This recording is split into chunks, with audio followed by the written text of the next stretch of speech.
Batman and Wonder Woman games are in the works at Warner Bros. Studios, PlayStation Plus members get free gift after outage, and Sony turned down Resistance 4, says Insomniac boss. All of that on the TripleJump Gaming News. Hello. Happy Monday. Welcome to another news. All of that. That's okay. It's my turn I will to speak silence now. you. Enough talking, woman. Yes. Enough about that though. It's news time. Yes, it is. Bit of a slow news day today, so we're going a little bit back in time, but you may not have seen it, so I feel like it's important that we talk about it. We're talking about. It's all kicking off in the Warner Bros. Studios. They had we're in the time of like financial reports. We're getting a lot of like earnings calls that are happening. So there's a lot of like information coming out regarding games that have been announced and such. And this is a bit like that. Jason Schreier over at Bloomberg reported on the earnings call in which he's started talking about a few games that are in the works. Specifically, we're going to be focusing on the DC properties, that being Batman and Wonder Woman. Yeah, that's right. So Rocksteady Studios is apparently working on a Batman game, according to Jason Schreier, which is very exciting. Yeah, happy for them. Of course, Batman Arkham is the franchise that everyone knows them for. I'm not sure if we've had exact word that it is an Arkham game, but one would assume it probably is. According to Bloomberg, in the call, we found out that Rocksteady is looking to return to Batman for a single-player game. So probably Arkham, but yeah.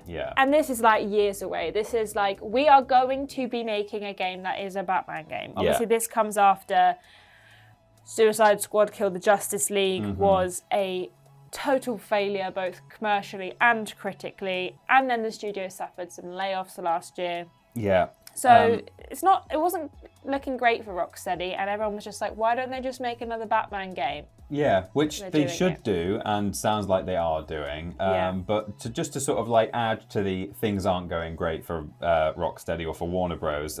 We've also heard that the Wonder Woman title that was announced ages ago 2021. Is said to be facing significant issues and is in fact still years away from release. Yeah. So the DC project, first announced, as you say, in December 2021, struggled to coalesce, is the quote, and was rebooted along with a switch of directors early last year. Yeah. And sources speaking to Schreier suggest the game is still years away from being finished, if it even makes it to the market. Yeah, so it's been produced by Monolith Studios, and the one thing that they had talked about with this was the Nemesis system, which was an initial version of the Wonder Woman, tried reimagining the Nemesis system with the game's namesake heroine befriending enemies.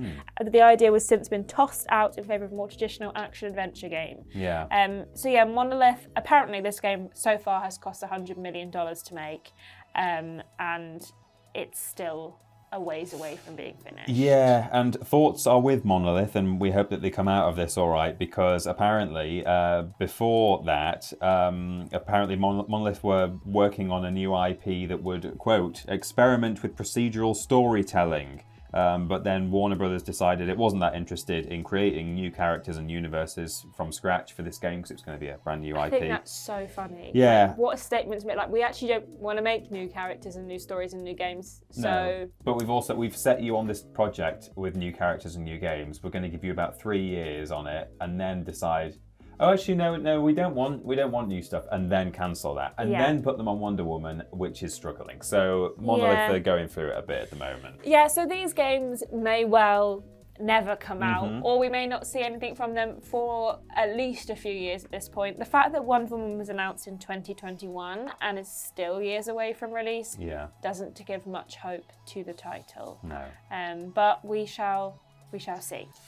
Then, PlayStation Plus had an absolute mare this weekend, didn't they? They did, and they didn't really handle it very well either, Sony. So the PSN outage, if you didn't realise, there was an outage, but it is now finally over, and Sony is actually compensating those who, everyone was affected, by giving them extra time on their current PlayStation Plus membership by 5 days. 5 days, yeah. So if you weren't aware, the PlayStation service was out for roughly 24 hours from Friday night to Saturday night. And PlayStation didn't really say anything about it for ages. the fact of the matter is that the Marvel Rivals team commented on the outage before PlayStation even talked about it, saying that they were aware that people were having issues with PlayStation.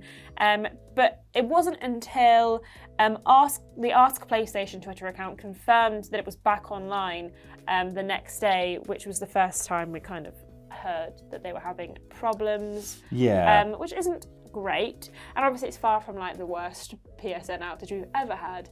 However, it didn't look good. No, it didn't. So seemingly it wasn't the result of any sort of hack or something, so that was probably what some people were worrying about, that has my data been breached or that kind of thing.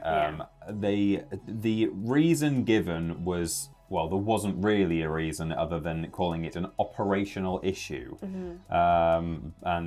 Just generally, I think a lot of people were very disappointed with Sony being very kind of quiet and cagey about it. Maybe not even intentionally so. I think they might have just handled it really badly and not said as much as they should have done. I don't know if they were keeping anything particularly close to their chest. But everyone who has a PlayStation Plus subscription, because obviously they lost out on actual money. They paid for something and they didn't get it. So they are getting an extra 5 days on top of your current plan.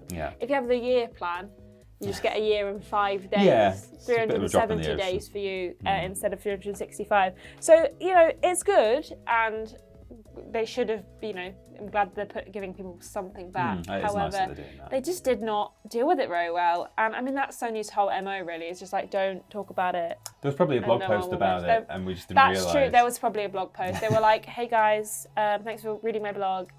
PlayStation Network's down, sad face. Here's the exact reason. But nobody's going to read the blog. No. But they weren't the only ones who are kind of factoring in giving people some more time with something. No. Capcom are also potentially extend the second Monster Hunter Wilds open beta because of the PSN outage. They said they acknowledged the outages and said that it caused inconvenience as you were unable to participate in the test. Considering that a significant portion of the test period was cut short, we are currently examining the possibility of conducting an additional approximately 24-hour session next weekend or later. We're getting that time back. If you're a Monster Hunter fan, you can still play it for those 24 hours that you couldn't because of PlayStation Network. Yeah, so basically Sony screwing up in some way, or being affected by something, and having Marvel Rivals and Monster Hunter communicating far better than the actual source of the problem, which is nice. Yes, but don't worry, it's back now. For how long? Who knows? Next weekend, down again. No one ever gets to play the Monster Hunter Wilds beta on Sony's watch. More operational issues coming. Indeed. Also talking about Sony, but this time we're looking a ways back in the past. Former Insomniac Games founder and CEO Ted Price has revealed in a conversation with the Kinda Funny Games cast that his studio pitched Resistance 4, but Sony refused it way back when. Alas, so the full quote is, he was asked if there was a game that, it didn't get greenlit and that maybe he regretted not getting greenlit, and the quote was, Resistance 4. We did pitch that one and it was a wonderful concept. It's just that in terms of timing and market opportunity, it didn't work out. But it was the result of a lot of Insomniac team members being passionate about extending the story further. I do believe Resistance has set up a really cool alternate history base where anything can happen with the Chimera and where they go and what their origins are. And we spent a lot of time working on the backstory and kind of brainstorming on where we could take this in the future. And personally, I love this franchise. Ben Potter also loves the Resistance franchise. He does, so big fan. He's probably punching the air right now that they didn't make it. It's very interesting, some of the things he says in the podcast. He talks about market opportunity, which could be The Last of Us being a kind of a post-apocalyptic competitor, which came out a few years after Resistance 3. So maybe that's why Sony didn't want to greenlight Resistance 4, because it was too similar to The Last of Us. Yeah, that was reported separately by Sacred Symbols host Colin Moriarty previously has said, it sounds like maybe the that could be it.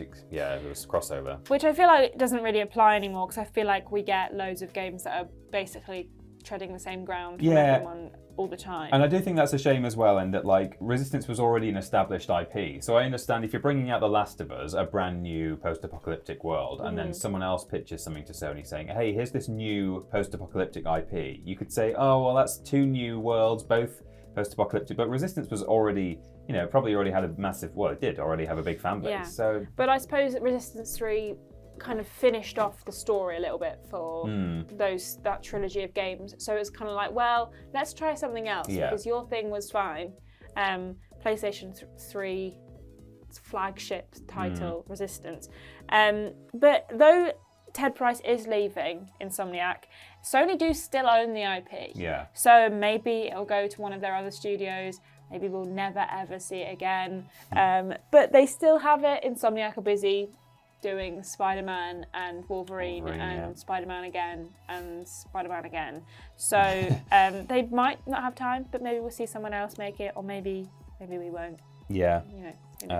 Currently, the only way to play the Resistance games on modern consoles is through cloud streaming as part of a PlayStation Plus Premium. It works. Just not last weekend. Yeah.